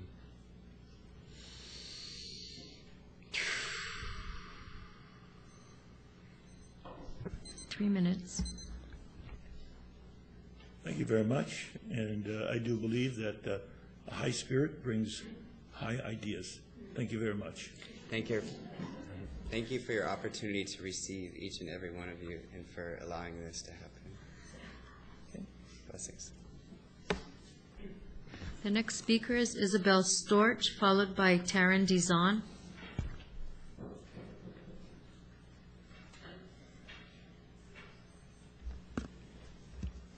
Aloha, Mr. Chairman and members of council. Thank you again for the opportunity to speak before you today. My name is Isabel Storch. I operate a small family farm on Kauai. Although I'm now retired from the practice of law, I was a municipal lawyer for the city of Pittsburgh and other municipalities and school districts in western Pennsylvania for 32 years. If you wonder why I know the exact date, it's because I gave birth to my daughter 2 weeks after being admitted to the bar of Pennsylvania. So 1979 was a pretty eventful year for me. Imagine the experience of taking the bar exam when you're 6 months pregnant. In my years representing the city, I researched and litigated many, many contentious issues and understand the absolute necessity of having a sound legal argument, considering all sides of the issue before going forward. In all candor, I've not done my own legal research on this legislation, but I have read Bill 2491 and believe it to be legally sound. I say this because Ms. Tico, Mr. Achitoff, and the other lawyers who submitted testimony provided you with a very thorough and comprehensive review of the state of the law. They had the experience and expertise, and I think you can comfortably rely on their opinions as opposed to the one-sided opinion written by the county lawyers, which I've commented upon previously. Furthermore, you have 9 months after passing this legislation within which to tweak any problems. And these lawyers are offering to work for you for free. There's absolutely no cost or harm here if you override the veto, and I recommend that you do so. In closing, I would add just a little bit of humor. If I were licensed to practice law in Hawaii, I would also offer to represent you pro bono. But that would require that I take the bar exam again, which is an experience much worse than giving birth or even raking up chicken poop. So I'll leave the lawyering to others, and I'll stay on the farm. Mahalo for your time. Thank you for your testimony. Next speaker, please. The next speaker is Taryn Dizon, followed by Lyle Robinson. Hi, Tara. Good afternoon, Chair Fafaro and council members. My name is Taryn Dizon, a born and raised Kauai resident and resides in beautiful Kekaha. Mahalo for this agenda item, and I'm asking all of you to sustain the mayor's veto. Big agriculture industry has been around since the late 1700s. Chemical use, dust, irrigation is not new. In fact, our ag industry had created communities like no place else in this world. I have been living in Kekaha since plantation days, and now with the seed companies in my backyard, I feel much safer for my family and kids, as well as friends. My kids were raised in Pakalas by a very healthy woman, a strong woman, who resides there for over 50 years. And so if all of these accusations were true, how would she keep up with my 2 boys? The residents from Kamakani, Makawele, and Pakala Camp are the strongest people I see. And they don't even have paved roads. We need to heed to our county's attorneys, as they are educated and have the knowledge and experience. The bill may have a good intent, but it needs to be legal to all, and I don't support spending our money in court, but putting it towards good use. This bill has no facts or evidence behind it, but a lot of emotions. For example, the amended bill states that we need to notify beekeepers of sprays. If I truly live in ground zero, as the introducers of this bill has painted, then why do I have a bee infestation problem at my house? Why is my family being entrapped in our house daily? Why does my family get chased into the house by these bees? If the introducers of these bills checked with Vector Service, they would have told them that I had this problem for more than 4 years that I've been living with this. I have video if you want video and pictures. I feel for the families that have health problems, but I have my own experience, and we never blamed anyone. I do remember playing house with my cousin, who is 2 days younger than me, and comforting her daily as she had her seizures. What GMO company existed a quarter mile above Kapa'a High School in the late 80s? This is why we need a real study and a real data instead of throwing accusations around. The earlier presenters talked about sides. I myself, as well as schools, depend on sides, such as germicides and rodenticides, to protect our keikis. All sides, if used incorrectly, can cause harm. That's why our seed industry employees are well trained in order to protect our community as well as themselves. Other speakers also said that Native Hawaiians never use sides, but what was the life expectation then? That is why when my kids turned 1, our culture is to have a huge celebration, as most Hawaiians never made it past 1. In summary, with EPCRA, we already have the Right to Know Act, with Tier 1 and Tier 2 reporting. We don't need another bureaucracy. I support the mayor's veto, and I just need help with the bee infestation at my house. Thank you for your time. Thank you. The next speaker is Lyle Robinson, followed by Joseph Schwartz. Aloha. Good afternoon, council members. My name is Lyle Robinson. Thank you again for your serious attention and dedication to this bill. I would like to begin with a quote from one of the great progressive minds of the 20th century, Margaret Mead. "Never doubt that a small group of thoughtful, committed citizens can change the world. Indeed, it is the only thing that ever has." More than 30 communities in New Jersey have enacted pesticide bans on public property. New York and Connecticut have enacted statewide bans on pesticides around schools. On July 22, 2013, Tacoma Park, Maryland City Council unanimously passed the Safe Grow Act of 2013, which restricts the use of pesticides on public and private properties throughout that city. This example in Maryland is the first time that a local jurisdiction has used its authority to restrict pesticide use broadly on private property, exercising its responsibility to protect the health and welfare of its residents through local government.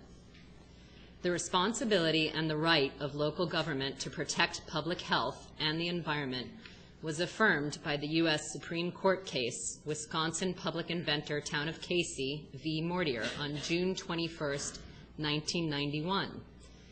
In this case, the court affirmed the right of local government to regulate pesticides that are not explicitly curtailed by the state. Hawaii is one of only 9 states that does not prohibit adopting local pesticide legislation. That is, our county absolutely does have the legal right to pass this form of legislation. Globally, there is a growing momentum of support to ban or restrict both dangerous pesticides and GMO practices. In Canada, both provinces of Ontario and Quebec have adopted bans to such great extent that even the Home Depots stopped selling traditional pesticides in all stores across that entire country 5 years ago. Following is a constantly growing list of countries that currently have full or partial bans on testing or importing GE foods and/or crops. Italy, Austria, France, Switzerland, Germany, Luxembourg, Portugal, Greece, Hungary, Bulgaria, Spain, the UK, Norway, Australia, New Zealand, Thailand, China, the Philippines, Japan, Saudi Arabia, Egypt, Algeria, Brazil, Paraguay, Mexico, and Peru. We are not asking for a complete ban.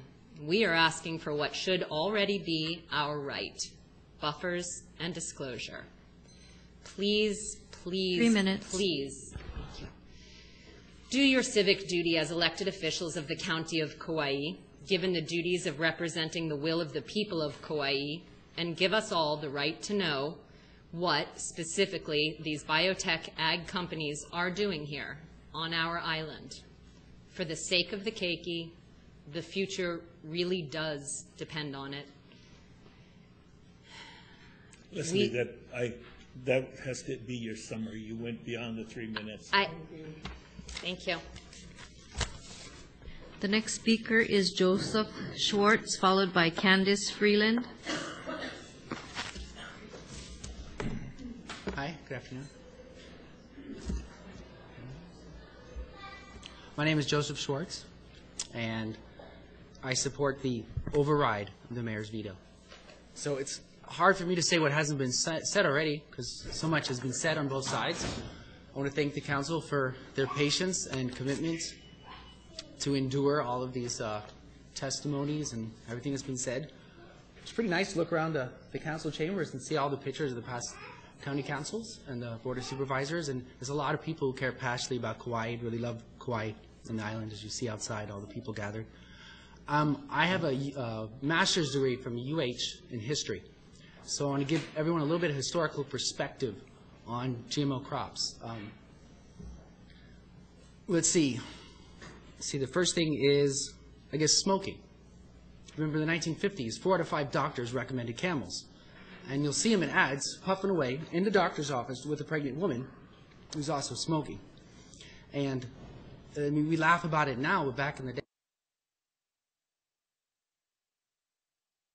they said smoking is safe. And we found out that it was kind of bad science, and that's what GMO is bad science. What else? In the 1950s, they would let off nuclear explosions, Bikini Atoll, other places in the South Pacific, and they would watch it with sunglasses. They didn't know much about radiation at the time, and now we look back and laugh at the foolishness of it. And I think future generations will look back on GMO crops and kind of wonder what we were thinking and laugh at us. So it's kind of hard to have that historical perspective. They also said nuclear energy is safe, and then look at Fukushima. So that was another big oops, and I hope that we don't have a big oops on Kauai. In particular with people's health, I mean, I really feel emotional when people give those testimonies about getting cancer living in Waimea. And I think if you can avoid just one person getting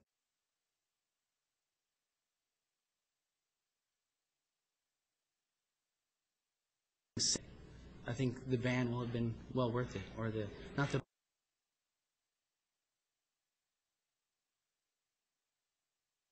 ban, but the disclosure.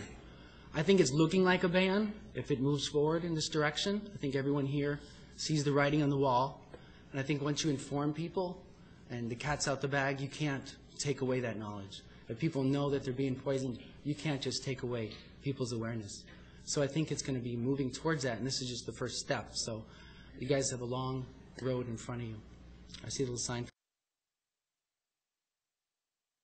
for 30 seconds, so I'll wrap it up. Now, last thing I want to say is voluntary disclosure of self-regulation. Anyone knows here that has kids self-regulate with a bowl of candy? How about if we had self-regulating taxes? You just pay the feds what you think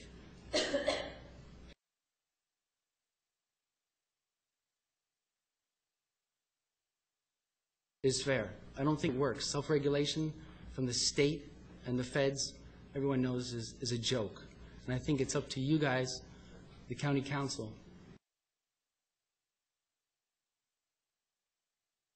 to really step up here and put us in the right direction. 3 minutes. Of disclosure, and to sum up, think forward and think for the future and have some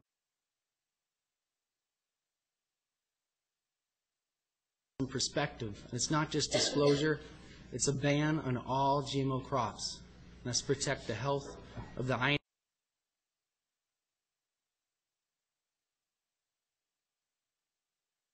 the citizens, and for tourism. No one's going to want to come to the Poison Island, and then most of us will be out of a job. Thank you. Thank you, Joseph. To those of you in the audience and those of you outside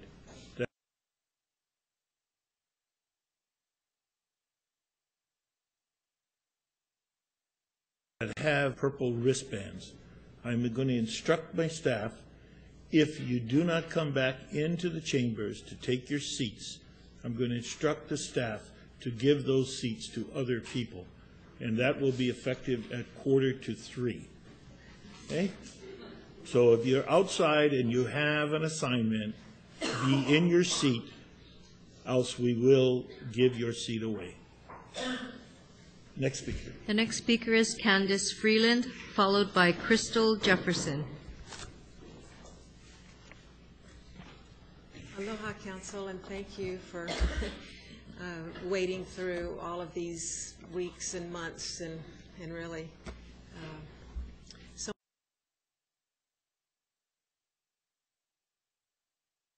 much time into this bill, so much volunteer time from people who are volunteering their time, our families and rents to make and all of that, but people have committed their this issue. It's been hard and testimony and meetings, and it's gone on, week after week, month after month, and every day of that time, the spraying has continued. While we've been sort of playing around in the arena of legislative process, the agrochemical companies are continuing to dump tons of chemicals on our island. So I wonder if they had to go through a similar process to get the entrance to our island to take over thousands of acres on them. Did they have to get petitioned? Did they spend months petitioning the county council or crafting legislation or getting some kind of permission to do what they do? And which brings me to the question, why is it so easy to abuse the environment, and why is it so difficult to protect the environment? And that's really what it's getting. I also work in the tourism industry, photographer, and I know that so many people come here because they want to get away from the pollution and the toxicity and the crowdedness of the mainland. They have an idea that when they come to Kauai, the air will be clean, the waters will be clear. The next speaker is Rita Manderfeld, followed by Nicole Lee. Yeah, I'm going to have to make a housekeeping announcement right here. In 5 minutes, BC will have to change the tape. BC, what I'd like to do is take the caption break at the same time that you have to take the break, okay?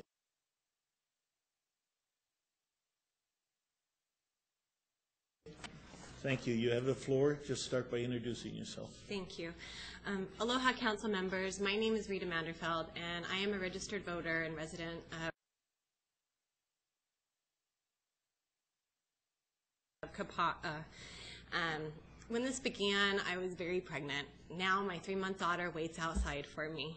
We are both here because we are supporting the override of Bill 2491. On Tuesday, I learned that America has slipped from 50th to 51st on the CIA's world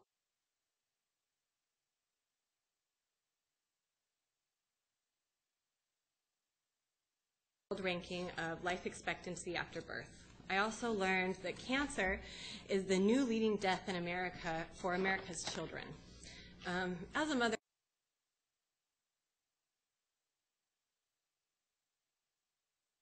of 2, I don't know what to do with this information. It's extremely scary. I don't know how you protect 2 children from cancer. with the new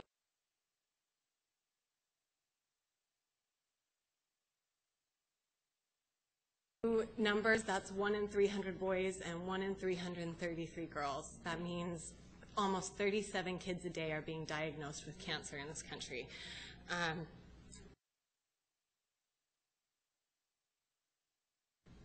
I, like you, have sat here and listened to experts and scientists and doctors, including pediatricians, who heed us with a warning to take a look at our pesticide use, both in our homes, on our food, in our land, in our air. And as a parent with this information, I must act accordingly, which means I don't spray pesticides in my house or around my house. I think that as a council, that you've also, passing this bill, you passed it to be protective of our land, to be cautious so that we can find out, investigate the things that are causing these cancers or sickness or problems to our island. I humbly ask for my children and myself that we can override the mayor's veto on Bill 2491. Thank you. Thank you for your testimony.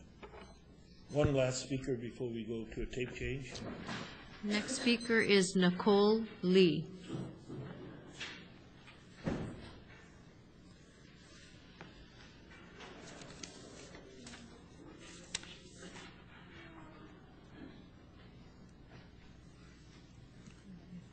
Aloha, my name is Nicole Lee, and I was born and raised in Waimea Valley and Kekaha on the west side. As a west side resident, I'm asking you to pass this bill and do what to ensure the safety of our keiki first and foremost. I'm a mother of 2 young boys. My first son was born completely healthy, but my second son here, Pa'akamana'o, was born with an extremely rare heart defect called hypoplastic right heart syndrome, along with many other organ abnormalities.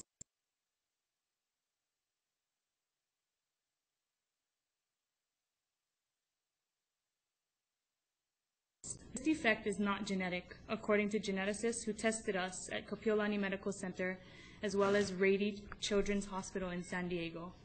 Upon the birth of Pa'a, we were shipped immediately to Oahu and then shipped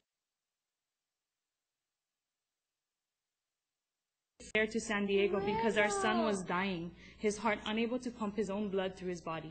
He was hospitalized for almost 6 months and endured 9 surgeries during those months, 2 of those being open heart surgery. I resigned from my teaching position in Kekaha, and we now have to survive on 1 income. My son will live a life of constant medical attention. He will not be able to engage in aerobic activity. He's scheduled surgery in May because as he grows, his heart function. Heart corrections stop doing the job to keep him alive. He may have to have a heart transplant between the ages of 5 and 10. We live day to day thanking God that he's still in our lives. Now, I know there's no evidence yet of pesticides, but there is a correlation between the fact that there is a lot of pesticide use on the west side and there's a great I did not drink alcohol. I did not use drugs to grow a healthy baby inside of me.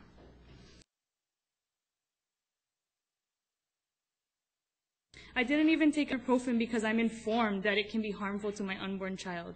But without disclosure, I cannot make an informed decision on behalf of my unborn child, which I should have the right to do. Don't I? By not passing this bill, you're telling me I don't have the right to know.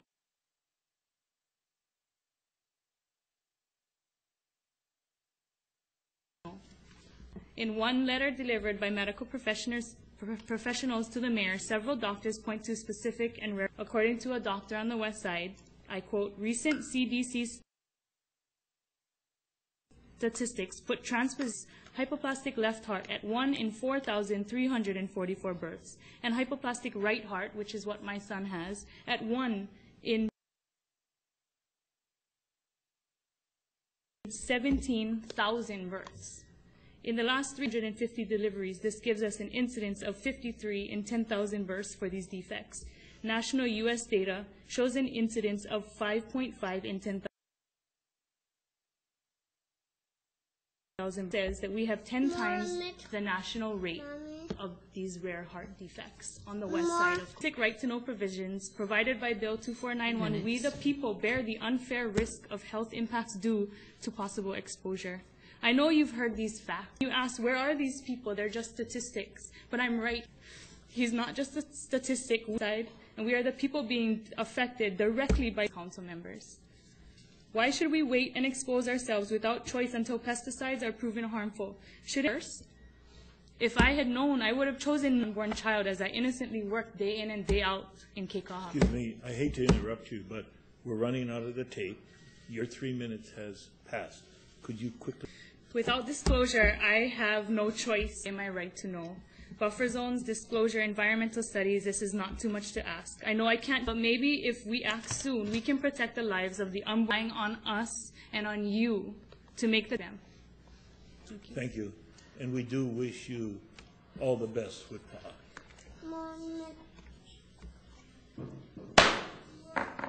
We're on a 15-minute break, tape break, and you're going to change now.